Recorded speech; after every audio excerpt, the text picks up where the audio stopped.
Lehenik eta behin, joan den urriaren 18an Norvegiako Iruñuan abiatutako negoziazioen hasiera ilusio handiz agurtu nahi dugu. Bai eta Kolonbiako gobernuak zein FARC, EPEko eta ELN-eko ordezkariek agertu duten elkarrizketaren aldeko jarrera ere. Bigarrenik, gure helburua ez dela Kolonbiako gizarteari lesiorik ematea agertu nahi dugu. Ez eta zer egin behar duten esatea ere. Ez bai ditugu Kolonbiako gatazkaren zergatiak, eragileak eta ñabardurak ondo ezagutzen.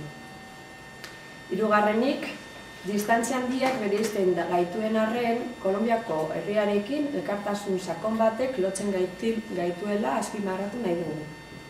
Indarkeriazko borrokak urte askotan zehar eragin izan duen sufrimenduarekin bat egiten dugu, eta lehen urrats hauek egungo eskenatokia aldatzeko aukera bat izatea espero dugu.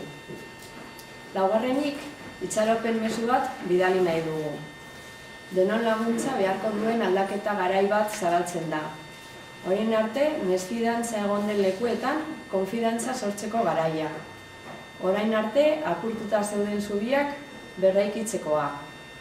Kolonbian, etorkizuneko bizikidatzearen oinarriak finkatzeko martxa jartzen den prozesua bera, azken emaitza bezain garrantzitsua izango da. Bosgarrenik, Kolonbiako gobernua, FARC, EP eta ELN prozesu honetan Kolonbiar gizartea aintzat hartzera animatu nahi ditugu. Herritarrek protagonista paper bat jokatu behar dute. Modu horretan, bake prozesua indartuko da, eta kolonbiarentzako etorkizun berri bat eraikitzeari begira, bere ardurak eta proposamenak aintzat hartuko dira. Seigarrenik eta azkenik, indarkeriaren irainkortasunaren ondorioz, sufrimendu esparruen esperientziak sortzen digun ardura partekatu nahi dugu. Gizarte zibila egoera honetan ahulena dela uste dugu, eta egoera gizarte hartzeko neurriren bat hartzea garrantzi handikoa dela uste dugu. Horregatik, zueten aldean hitz bat deklaratzea beharrezkoa ikusten dugu.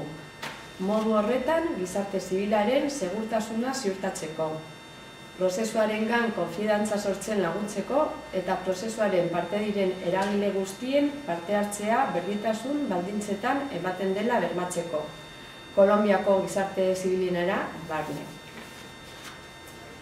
Euskal Herritik, Kolonbiar herri eta bere gizarte eragile eta eragile politiko elkartasun besarkada bat helarazi nahi diegu.